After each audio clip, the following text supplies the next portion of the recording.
Hi there, and welcome to Ubuntu, Hearing, Communication, Language, and Connection, the podcast where we explore the power of connection, shared experience, and overcoming challenges related to hearing loss. I'm Bianca, a mom navigating life with my son Oliver, or Ollie, who uses bilateral cochlear implants. And I'm also the founder of Olipop Toy Shop, where I create tools and resources for listening and language development. And I'm Karen Lex, and I'm an audiologist and LSLS certified auditory verbal therapist and co-founder of Thrive Together, a private practice in Toronto, Canada, where I work with individuals of all ages with hearing loss and their families. I bring both professional expertise and personal experience as a cochlear implant and hearing aid user myself. We're so excited to have you here. The space is for honest conversation where we share insights, stories, and our journeys with hearing, communication, and connection. We're not here to offer expert advice or tell you how to do things. Instead, we're sharing our experiences, our challenges, joys, and the many ways we navigate the world. So whether you're a parent, a professional, someone with hearing loss, or perhaps know someone with hearing loss, or just curious, you're welcome here. So pull up a chair and join us because we are. Hi, you look great today. How are you doing? Thank you. I'm well, thanks. How are you? I'm so excited to talk about what we're going to be talking about today, which is the activation. I was just looking at that video that you sent me of Ali when he heard sound for the first time with his implant. It was wow. Yeah, what a transformation. Just Absolutely. what was going through your mind? Well, Karen, I think it's kind of it was a lot, but also not a lot, if I could put it that way. I think that we were prepped so well not to have any expectation whatsoever, to kind of go in and see what happens. And then when the audiologist knocked, and I mean, you saw the video, his head, it didn't even hesitate. It was just a split second, or less than a split second, and he was exactly localizing that sound. And you heard us all in the video. We couldn't believe that. I think you don't realize what your child couldn't hear because he's my first child, an only child. I didn't have any reference for hearing something and maybe having a reaction. And here a sound happens and he immediately turned to it. So there were lots of tears. And I was thinking about the emotion that came up and how it was different to the hearing aid switch on, if you will want to call it that, is that when we went through the whole hearing aid thing, we had so much grief behind it all because we were so new to the journey. We just had a diagnosis. We had no idea what to expect. And with the cochlear implant activation, there was so much hope. You were like, wow, all those fears that you initially had with the diagnosis and is he going to be able to hear and what's next? And in a split second, we know there's lots of work that comes after that, but in a split second when he reacted like that, you just go, wow, this has been all the tears and have been worth it. You know, I can't imagine. You were talking about hope, right? You have so much hope, which was the difference between getting fitted during that time that he was getting fitted with hearing technology, the hearing aids. Didn't know what to expect. You were grieving. You had 50 million emotions running through your mind. And I can only assume that the process of preparing for the moment when you turn on the hearing aids, the process for preparing for the cochlear implant was different. And we're talking about hope. That's a big, big difference. Can you talk more about what the family was thinking, what you were thinking, even the process, the physical process of going through that activation with your baby? Yeah, I think so. Again, ours was slightly different because of COVID. So I had really wanted my mum there. You know, my mum had been through the whole process with us with all so many appointments, but unfortunately she couldn't because the room was very small and we had only our speech therapist with us and our audiologist, and then myself and my husband, and of course Oliver. And Mhm. even driving there was such a big deal because we had to get a permit to drive on the road. As we spoke last time, we had so many problems with getting the actual kit to South Africa. And I remember because of the having to come from England. And I remember at one point having this conversation with the insurance lady and getting so upset because I said to her, this taking so long to pay out and get here and all this means that my son doesn't have access to sound. Because at this point, we had been very well versed on the importance of getting access to sound. And now he's gone a whole almost 5 weeks since the operation to activation when it shouldn't have been that long. So I think that that hope was absolutely there, but the frustration in the process of getting us to that activation was such a big deal. And then we didn't know we were going to do it because of COVID. The hospital was actually closed. So then the audiologist said, "Well, why don't we do it at my home?" And that didn't work out. So eventually we got the right to go to her office, and our speech therapist came as well. And they asked us about masks. Are they going to wear masks? Are we going to wear masks? Like, you know, we were in this whole. Yeah. So Yeah. they wore those big plastic screens, and then the Yeah. three of us didn't wear any masks. And I think I remember like almost sweating a lot, like because you have no idea what to expect. We were nervous but excited all at the same time. And then the worst thing again that you can do is go into Google because you have all the different, you have like the picture perfect switch on thing that can happen, and you have the no reaction whatsoever and all the big tears. And so I think honestly, if I can give any advice to any parent, it's always saying, please try not have expectations and don't go onto Google. Don't do what I did. Um, and I think because everything had flowed, I know my husband and I had said, okay, well, it's going to be great because he was immediately a candidate. He was implanted so early. I know when they tested the electrodes in theater, everything worked really well. So I'm sure this is going to go well. But in the back of your mind, you're still, and there's also that conversation that you had that it may not work. That's just like sitting there, but you're clinging on to hope. I feel like that's all I can honestly say over and over again is that this is it. This is sort of the answer that we've been looking for. And yes, we can deep dive into that, and there's a whole lot of opinions about that. But we wanted our son to be able to access spoken language and to be able to access sound. And so this is exactly what we needed to do for him. Um, I know they prep us for the amount of work that goes in afterwards, but in that moment, nothing matters. I just, I remember him turning like that, and we'll share the video on our Instagram page as well. But I remember him turning like that and just being like, everything we've been through has been so worth this because he has just showed us exactly what he's capable of doing. And here he is 5 years later, and he's phenomenal. So I think yeah, it was a beautiful, beautiful moment. And I hope that sort of answers your question. But I think the family was very excited and sort of waiting for that video as soon as we had done it. And I remember getting back to Hopefield where we were staying close to my mom, and they came over and they were all just so excited. And at that point you're so nervous because you're like, well, we can't be too loud, but you know that you can't, you know, but you can.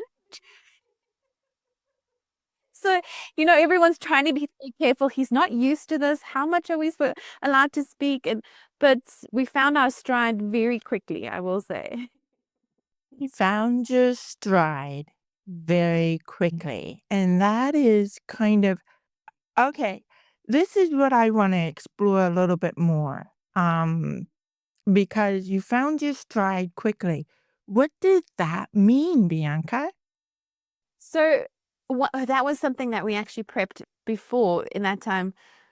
It was Yeah. figuring out a way to keep it on his head, okay, was a big deal. So we had actually, Okay. from the time that he had surgery until activation, we had practiced wearing a headband. We had ordered some hearing headbands, and we actually practiced wearing that. And he was not fazed by that at all, because obviously we didn't use headbands with the hearing aids. We just used wig tape at that point. Yeah. But finding the new stride was every morning putting on those cochlear implants. Again, because we were using the hearing aids, that was part of it.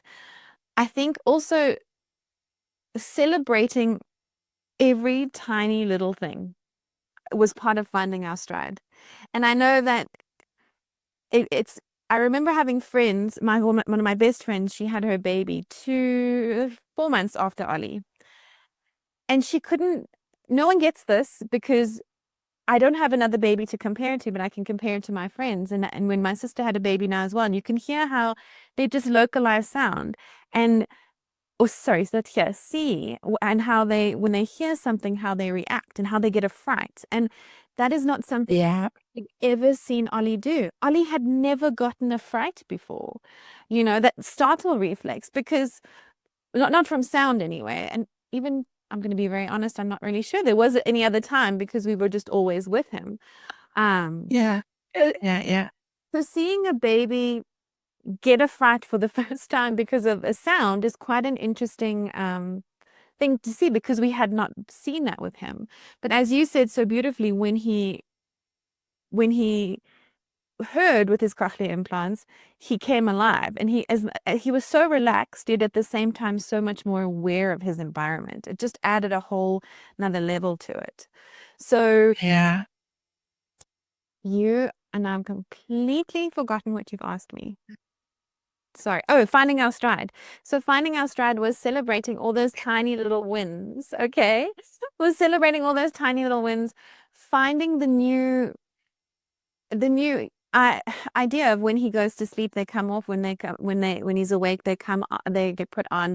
In the first couple of days, obviously he didn't wear them all the time. We slowly increased time, but it was very quickly that we got to all waking hours. He had his cochlear implants on, and at that age, keeping them on, he had no hair.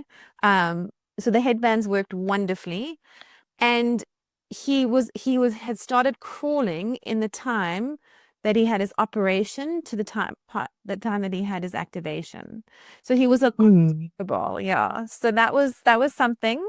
But as I said previously in one of the episodes, we were very lucky in that he really wasn't a child to take them off.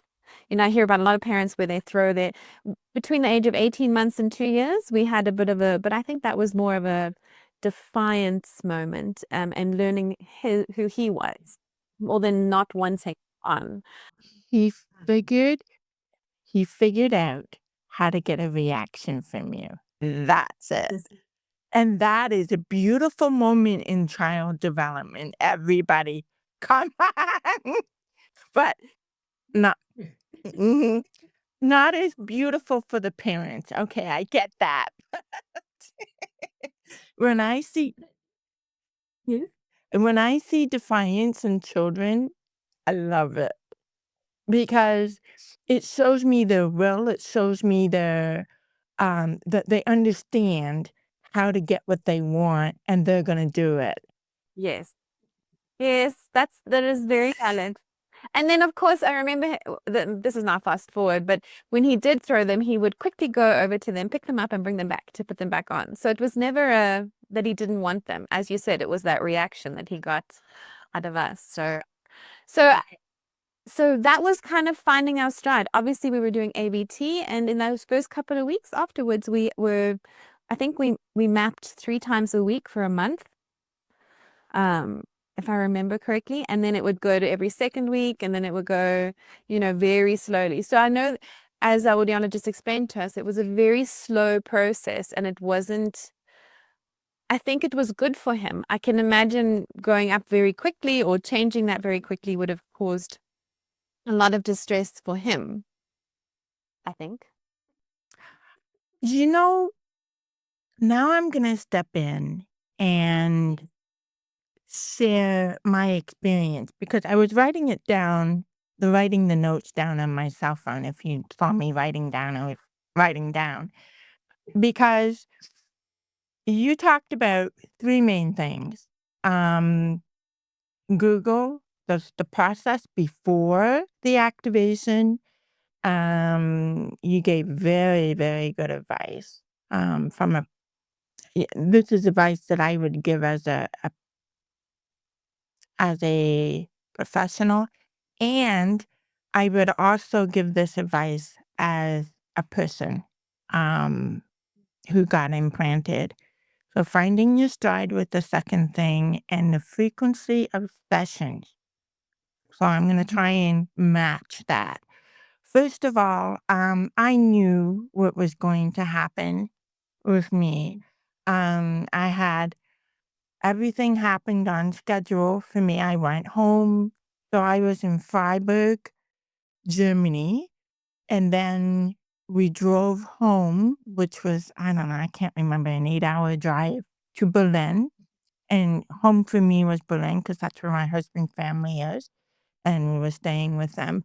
And I really enjoyed the time to be able to recover and not have questions directed at me that well-meaning friends, family members, and my extended family members, which are the clients on my caseload, they're my families too. You can't help but treat everybody you see on a weekly basis as your family, because you're so excited. You share their hopes and dreams. And it was good for me to be in Berlin because I think I would have these questions and these persistent, how do you feel, would have been very, very overwhelming for me. Um, and so my family was like, hey, let's just, enjoy Berlin. And so we did that. We drove back down, and my brother-in-law came, I believe, to look after our daughter. I think maybe he didn't, doesn't matter.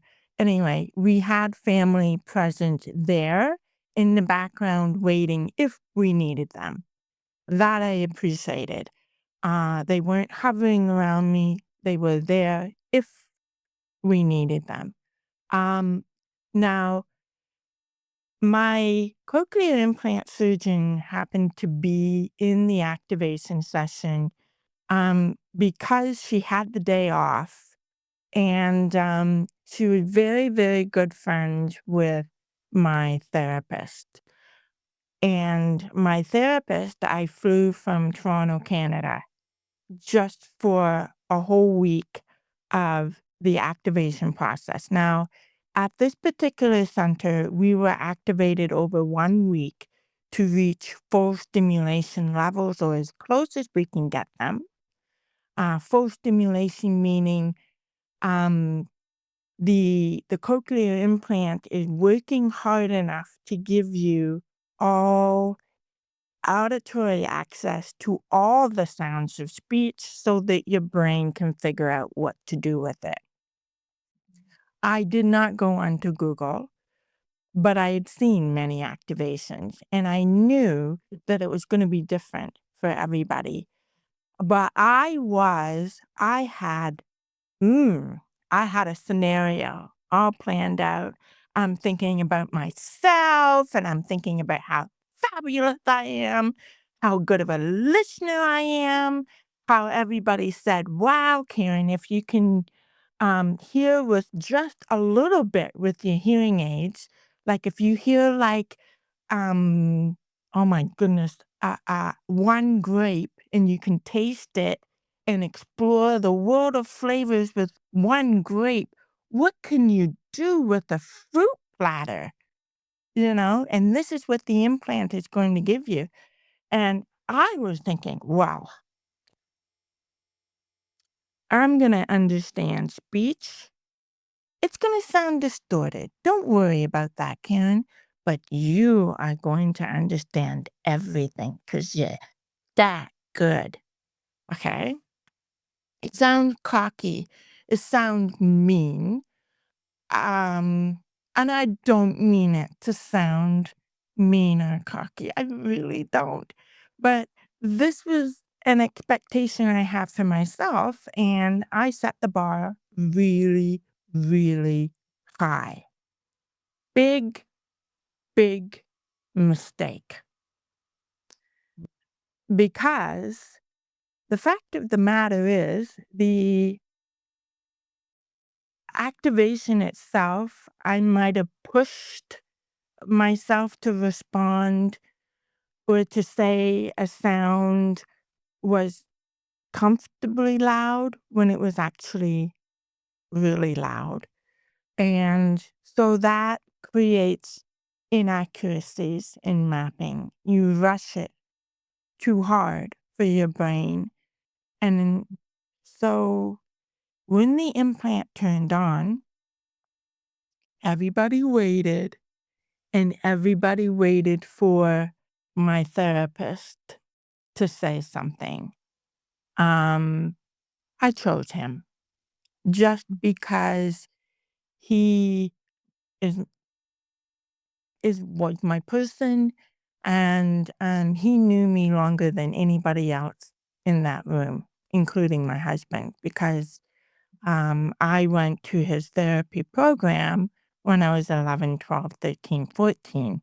So I had that lifelong relationship, and I think he just, if my memory serves me correctly, and I'd be happy to share that video, but I believe it was him who called me, and he just called me by my name, I think. I don't know. Somebody said something, and it sounded horrible.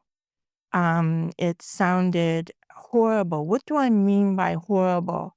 Uh, it sounded horrible only because it sounded completely different than what I expected, which is, "Ooh,"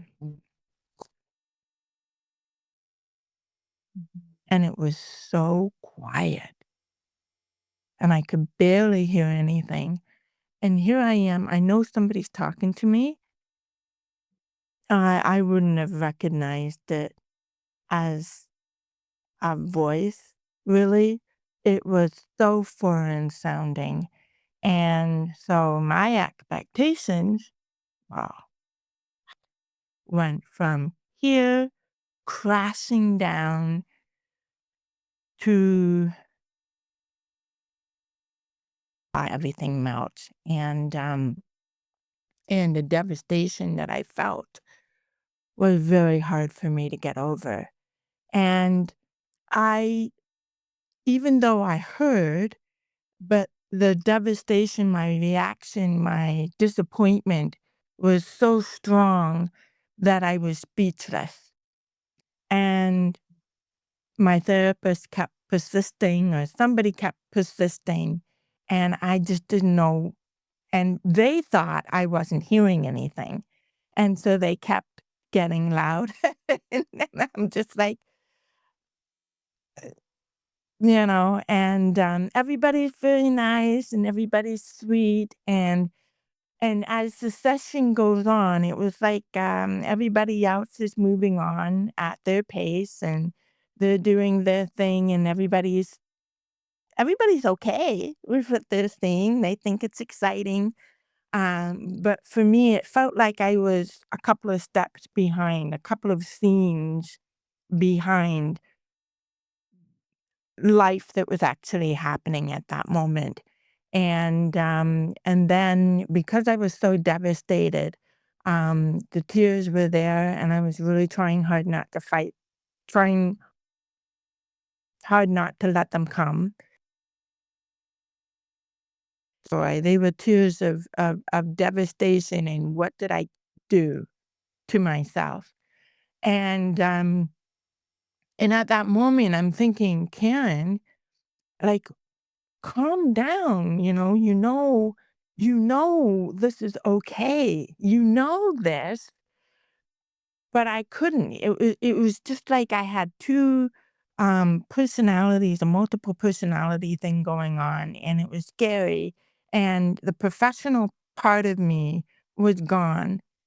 They just weren't, this person was not available to me. And that scared me. And so I'm just answering questions and crying, and everybody thought they were tears of happiness, but they were not. And I'm just holding it in and doing my best and to make everybody happy. And because I'm a people pleaser by nature, I think. And I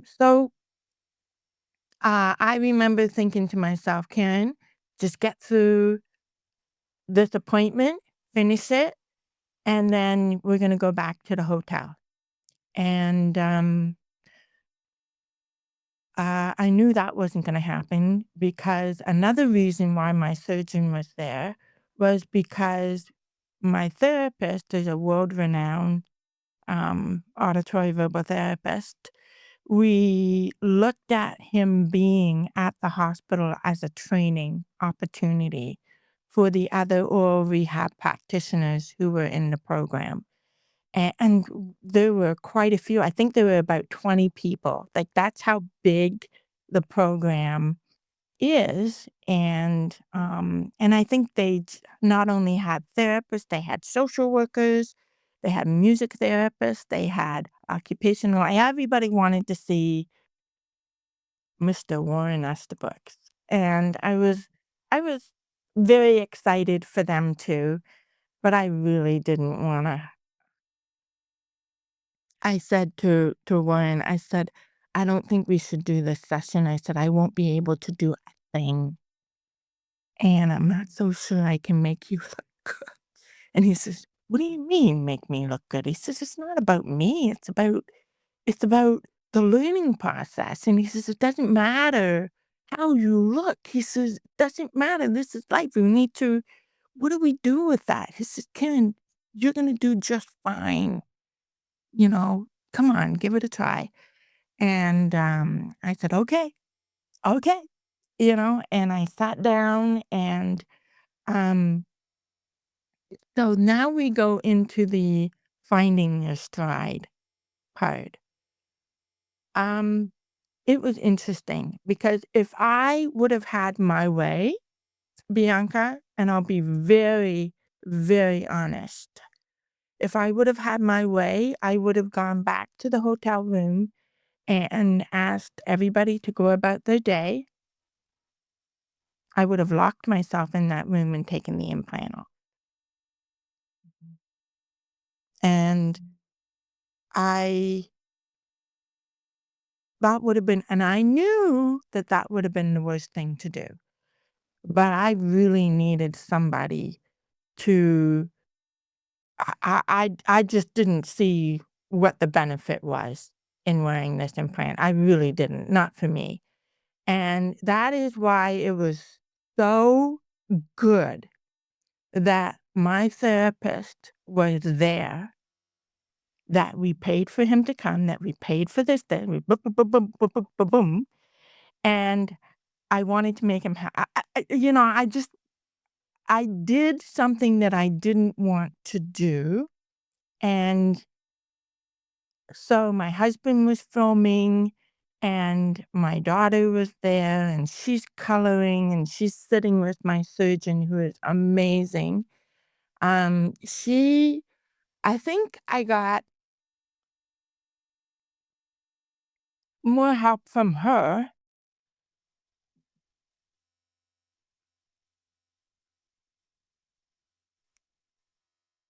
because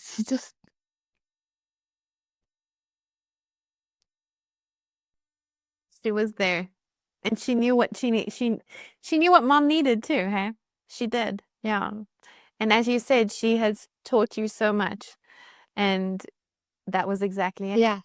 yeah, yeah. She was sitting there with my daughter, like, you know, and she was just having a good time. She's a woman. Her partner is the head of the obstetrics department at the hospital, and so she knew woman well, I guess. Just like, she had that strength, my surgeon. She just knew, and she was there smiling.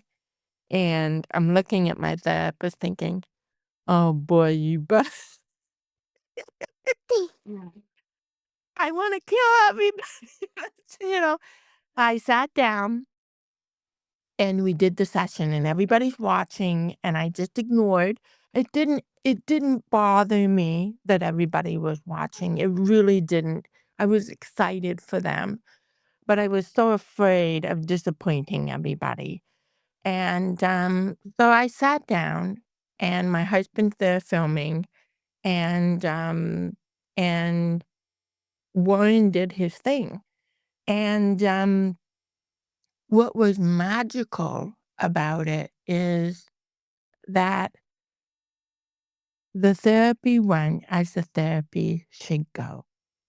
And what was interesting was as time went on in the session, and as he created some successful listening opportunities for me, I could hear the quality of his voice change and evolve and improve to the point where I could understand, not a lot, not a lot, but understand enough for me to find my hope again. And so I got myself out of the crater, or rather, my therapist, Warren Estebrooks, and my surgeon, and everybody that was in the room. And this is not a luxury that people have. It just happened this way.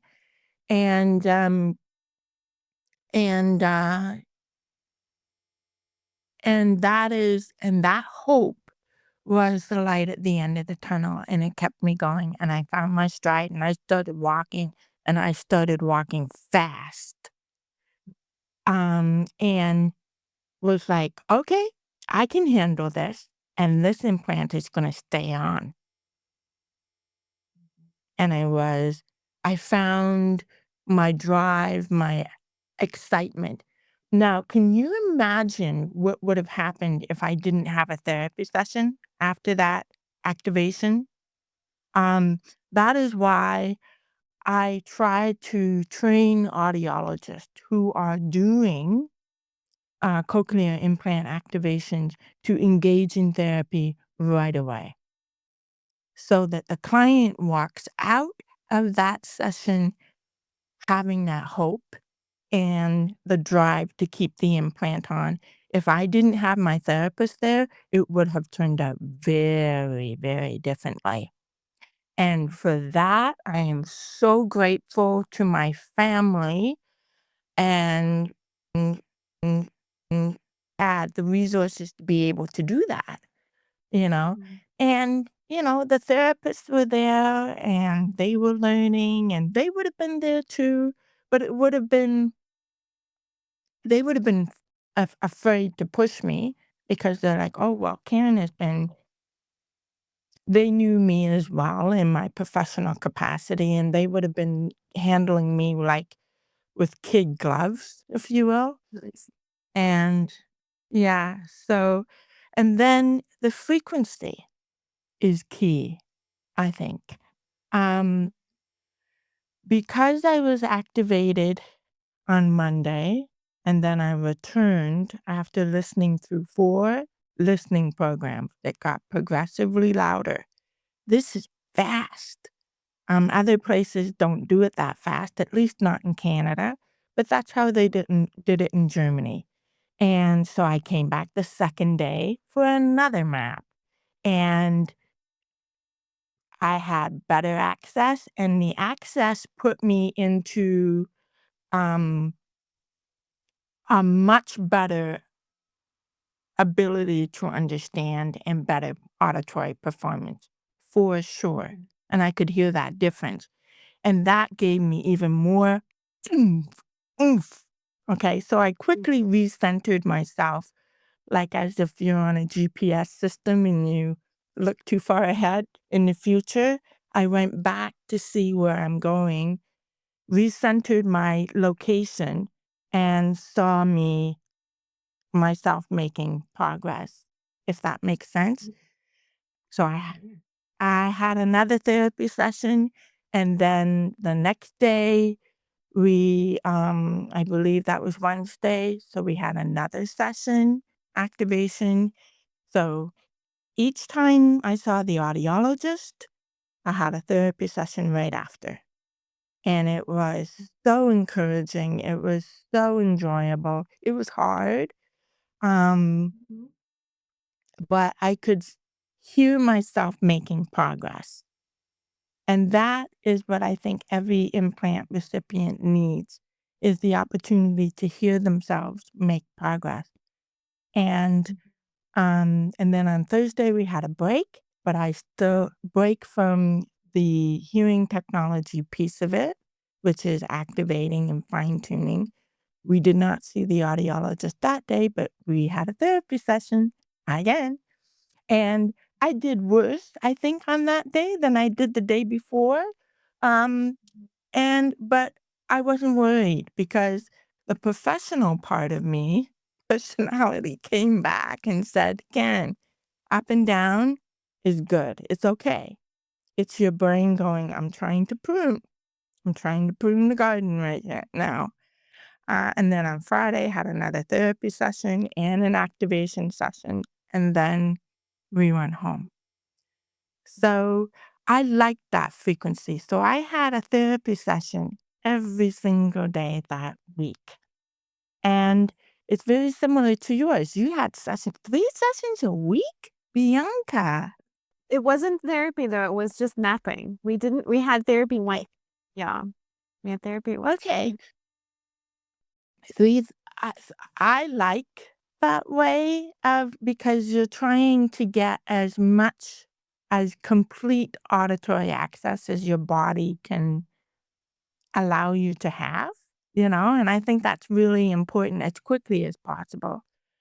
Um, in my personal and professional opinion, when adults are being fitted with hearing aids, they don't get, most of the time, they say they can't tolerate the loudness of being at where the hearing aid is supposed to be set to give you full access. It's such a shock for them that many audiologists will say, "Okay, we'll make an appointment in 2, 3 weeks," and then the person doesn't come back, or they say, "It's too hard," and then the audiologist continues making adjustments to improve comfort, which often means taking things away. Okay. And then if you take your access to sound away, you don't understand as well. And then if you take your access away and you don't understand as well, do the hearing aids work? No. So they either return them or they put them in the drawer, Okay. Sure. you know? And I will tell you, my friend, my darling friend, I understood the benefit of how much benefit babies have over adults because they get what they need and they get it right away. Adults tend to get too much into the mix and they don't give themselves as much as they actually need. And because it is uncomfortable, it is weird, it is annoying to hear all of these sounds and you don't know where they're coming from and they sound so foreign. For example, the furnace coming on, that the furnace. I don't know how to describe the furnace. The furnace sounds like a furnace, right? But for me, when I was activated, it sounded like boom, boom, boom, boom, boom, boom, boom, boom. So those two sounds happening simultaneously, boom, boom, at the same time. And it was just like, is that does not sound like the furnace. But that's how your brain is interpreting it because it's an electrically evoked signal. But what people don't understand, most people think that, okay, Karen is relearning that the furnace sounds like boom, boom, boom, and that's what she hears for the rest of her life. No, no, no, that's not how it is. The brain adapts and changes. So it takes that signal, boom, boom, boom, boom, and it will say, okay, we're freaking out. That's why we're giving you this interpretation. But what is it really? We're going to work with it. We're going to change it. We're going to shape it. We're going to make it sound more and more and more like what you heard the furnace to be when it was acoustically evoked. And now the furnace sounds like the furnace. It sounds richer in quality than it did before. There's more nuances to it, but it's natural sounding nuances. What sounds artificial is the processing of the signal. And you guys hear this too. Have you ever watched a movie or a TV show where when someone is talking, you don't hear the background as well? And then when the person stops talking, then the microphone brings out the background noise. Do you hear that? That constant shifting? That's what we hear. And that is what sounds artificial. That's not natural. Okay. But ever since hearing aids came out with all their fancy digital technologies and signal processing, which is so helpful for people to use when it's so noisy and somebody's trying to talk to you. That's what this technology is there to help you do. Um, but we have to understand that that is the microphone signal processing technology, and the brain doesn't do that. Um, it does it more sophisticated in a more sophisticated manner, and you don't even notice it. It's just it just happens. And I think that's such a you asked earlier about sort of people around us and family. So for the most of the people who were going through the process with us understood that only getting switched on wasn't a cure. But we still got so many questions about, well, now he can hear, so now it's over and done. And I think what you've just mentioned about the brain and having such a good understanding that just because you have access to sound doesn't mean that you can actually hear what's going on. And that is something that I think is a huge misconception of both hearing aids and cochlear implants. But us more so with cochlear implants. It it is such a big misunderstanding, and it's very, very difficult for people to explain it. And that is why most of the therapy sessions that happen with adults is in the beginning stages is answering questions and asking them guided questions. If they don't have questions, then I ask them questions that I know will get them to address those topics that they're afraid to address is, oh my goodness, is it possible for it to sound this bad? And I made such a big mistake. We have to talk about that. And I explain why. And once they understand why, they're like, oh, okay. And then the stress goes away, and then we can get back on board. And this is what therapy did for me. It was like I can hear myself. Like you could actually hear the quality of sound improve. Quality of sound is how my brain heard it. Nothing happened with the implant. The implant's doing its job. What's changing is how your brain reacts to the sound. Yeah, and so it's babies, I think, do this on well, I don't think, I know. I know they do at a warp speed. And that's exciting to see, but parents are often asked to wait for a week after their baby is activated before they have the therapy session, I try not to. I try not to. I try to see them as quickly as I can. The only time I wait a week is when they go for a mapping session. They've had the implant for a while and they're listening and they're talking. They've gotten used to the implant. They just have a new map. Then I ask for a week. Because it's more traumatizing because when they're in a small environment with me, this is where they hear the changes that happened and the brain is freaking out. And it sounds like muddled speech and I don't want to stress them out. Okay. So I give them a week to get used to it and I keep in very close contact with the families by,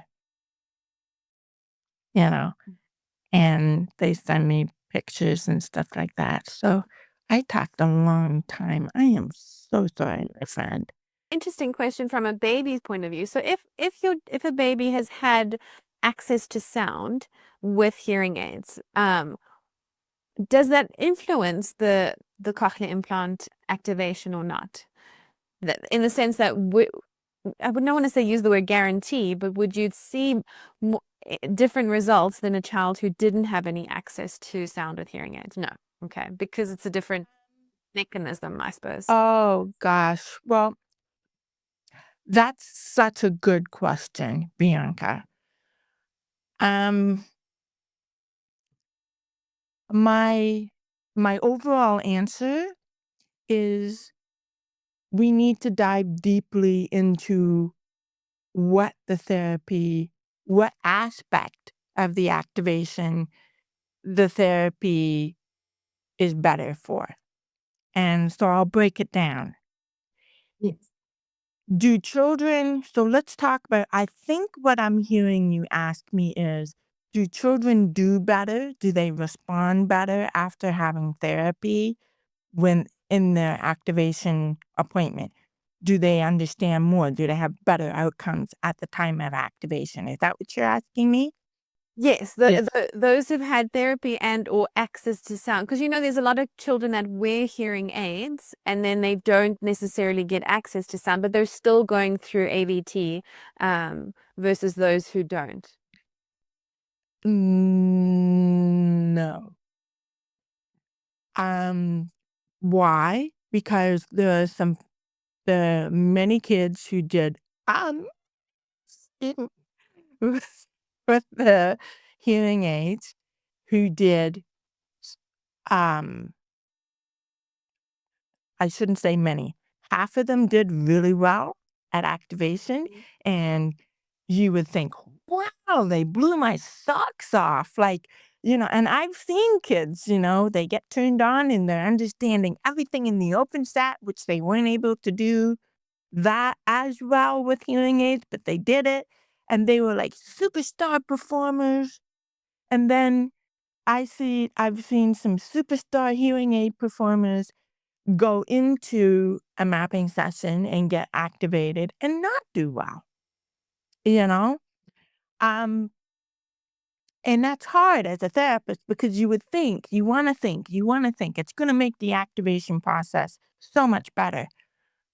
Um, I I can't say a higher percentage. I think I would rely on research for that. But in my professional experience, I could not predict who was gonna do well because so many times when I had a baby that I thought for sure would do really, really well, and they go for their mapping session and they bawl their eyes out. They're so scared and they're crying and crying and crying, and it's so difficult to calm them down. And what an unexpected reaction, you know? And so that's why it is so important for parents to understand that just because the kid does well in therapy with hearing aids, it doesn't mean they're going to do really well in the activation session. However, if we look at if we look at longer term outcomes, it's better. because the brain is already used to adjusting, and that's number one. The brain is used to moving around and exercising, and so it will be quicker to adjust and adapt. Okay, that's number one. Number two, remember in AVT, the parent is the primary client, not the child. And so by then, parents are looking for their child's responses, behavioral responses to sounds. They see it as a response, and they respond to the child as if it's an auditory response, which it is. And then they learn to pair spoken language that is meaningful, that is um, that is understood because of the context. Babies are constantly learning and adapting to it. And then hopefully the parents would have been well prepared by the AVT in strategies like 3 strikes and you're out. Not the kid, you as the speaker.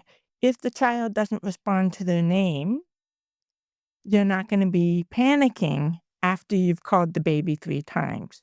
Stop it, and let's change the strategy to create some listening success.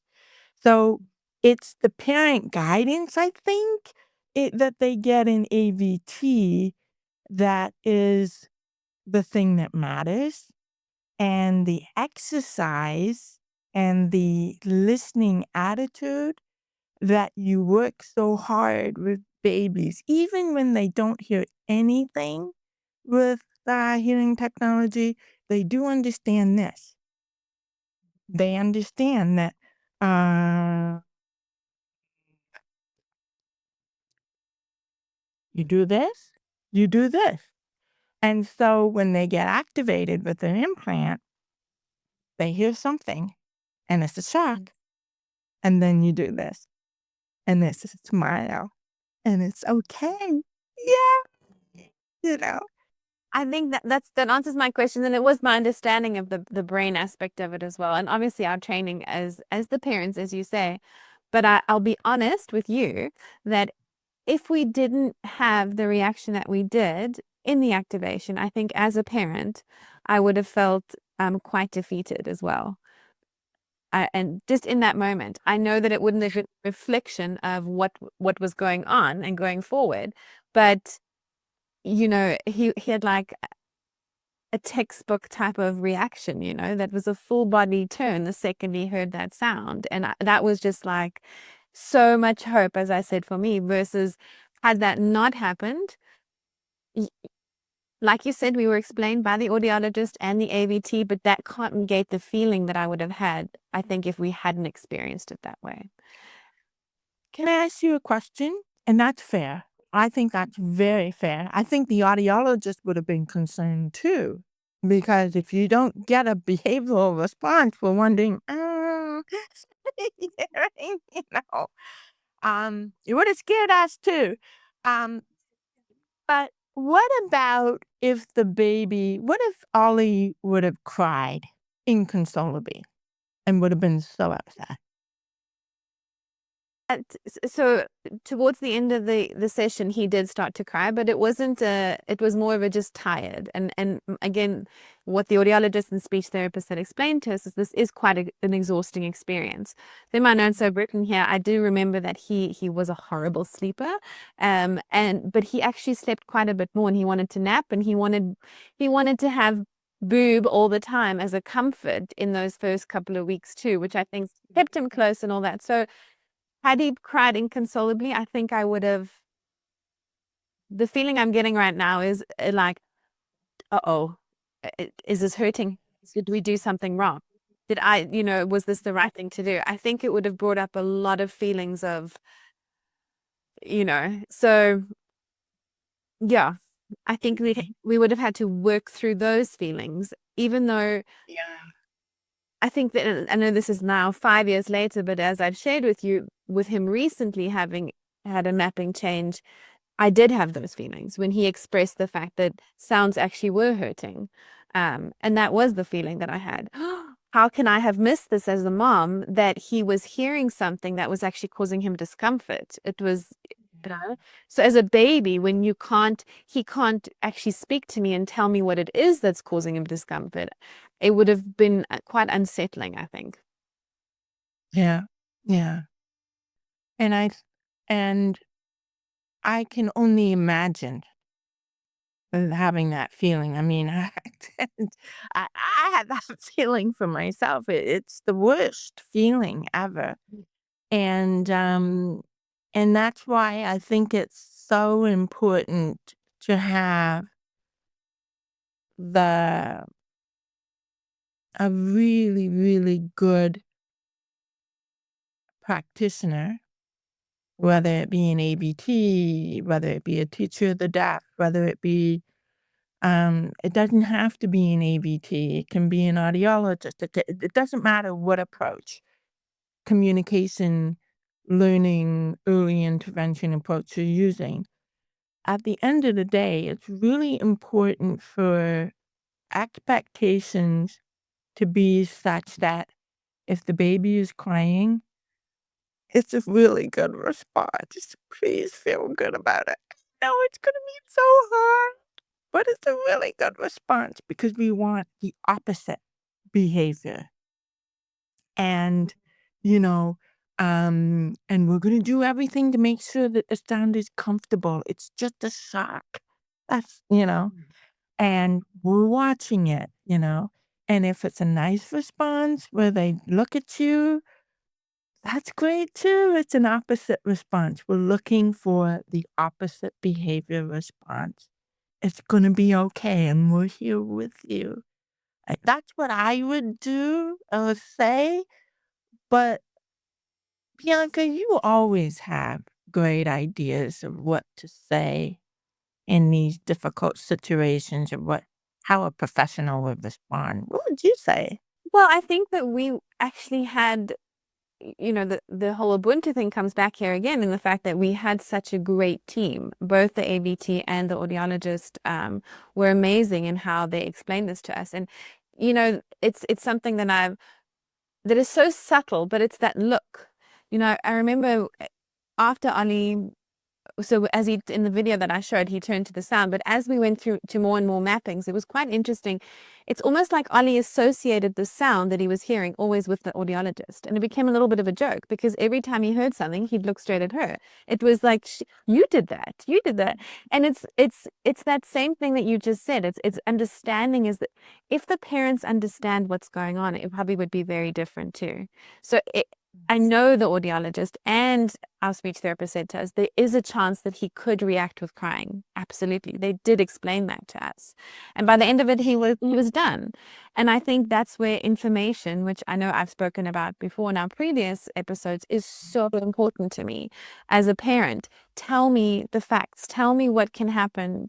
Prepare me, for worst case scenario or best case scenario so that I can go in and not feel blindsided by what could possibly happen. And so for me, it's just that connection.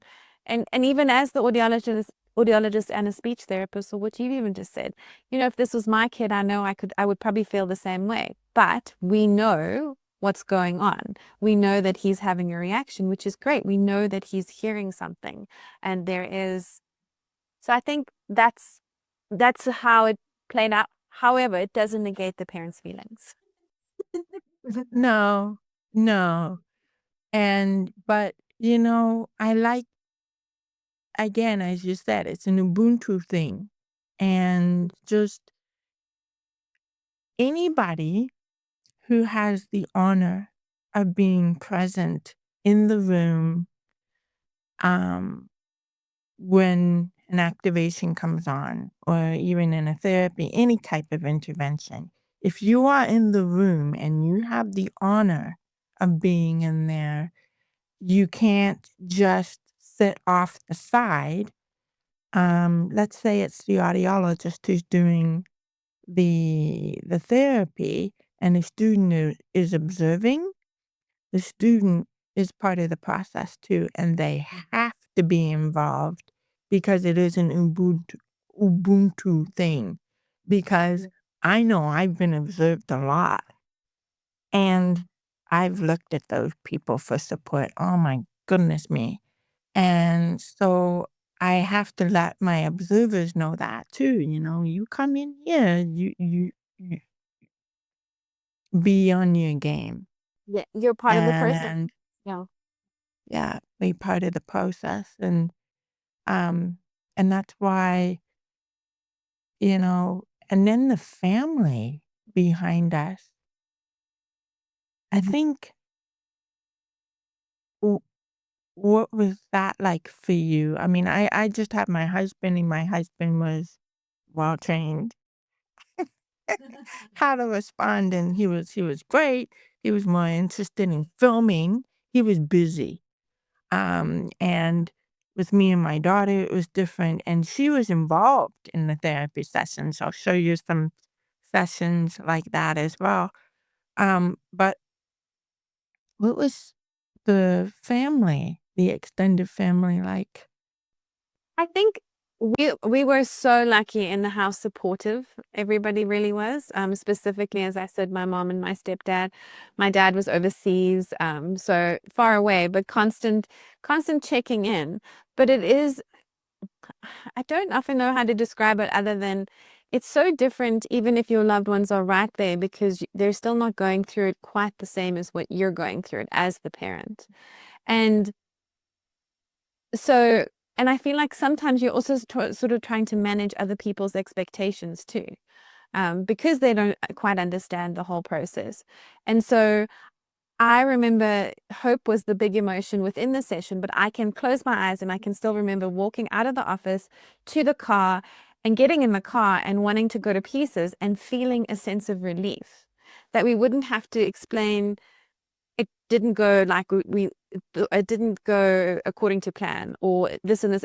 We could just say it went well and we could leave it at that because there was so many people who were supporting us, yes, but that there is a heaviness to have to answer all the questions all the time. I think which was kind of what you were saying about being away from your your parents who knew they would ask you all the right questions, but there is a heaviness about having to answer all those questions. What did he hear? How da da da da da. No, how much can he hear now? What percentage can you hear? How many times we've been asked what percentage can you hear is like, and as we now know, that's not how you are. No. And then when you do hear well, everybody says, "Oh, you're doing so well." And I'm thinking, it's 3 months post-implant. It sounds awful still. Yeah, I understand everything that's being said, but it sounds awful. Don't don't abandon me, please. Don't. I loved all the support, but it's a lot because you're I don't want to negate anything that and all the support that we received, but it is I do feel like at some point you're also taking care of those people because they're also just as upset through the process and they're worried about you and you're just like, yeah, you're falling Can apart. can you s can you say that again? Can you say that again? It is hard because we have to take care of everybody else and not everybody taking care of us. Please, please take care of us.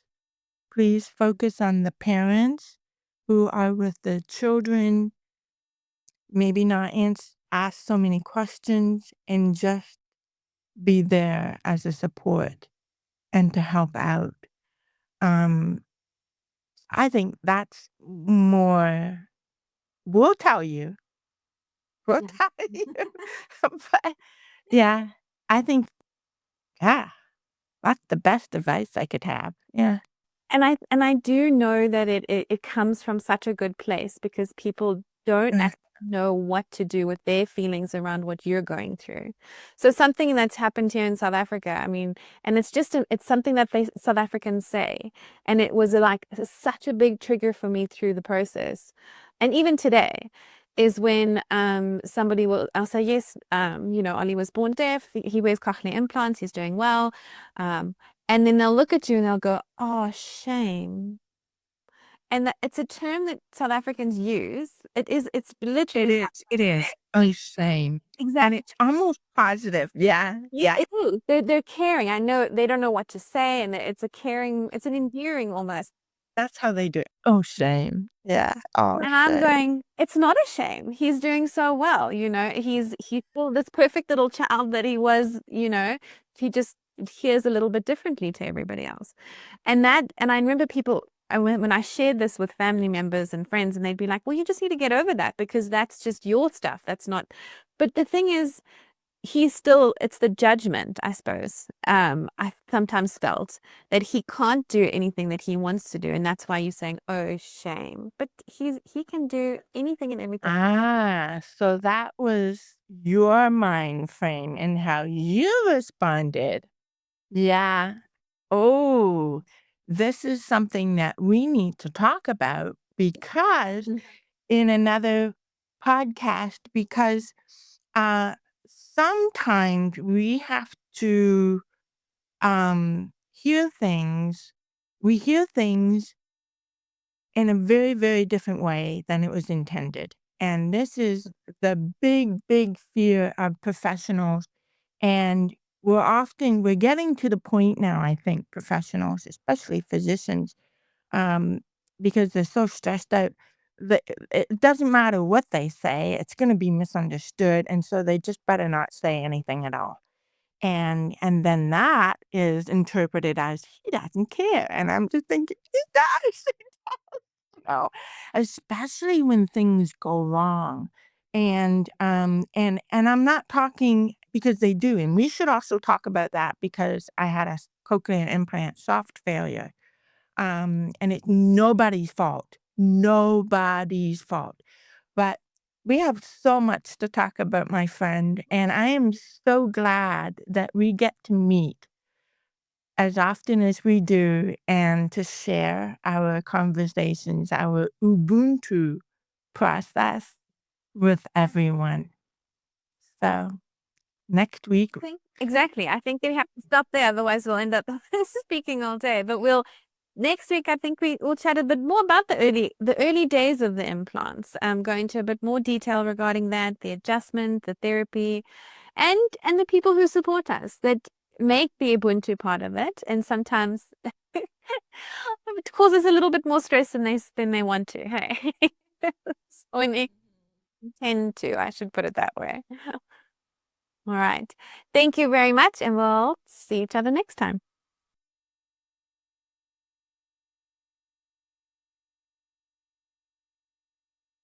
So that's it for today's episode of Ubuntu, Hearing, Communication, Language, and Connection. Thanks for spending time with us. we hope our conversation sparked new ideas and gave you some comfort or simply made you feel connected. We'd love to hear your story. Reach out, share your experiences, and keep the conversation going. Remember, we're just sharing our perspectives and our respective journeys. There's no right or wrong path, only the one that's right for you. Until next time, take care and stay curious.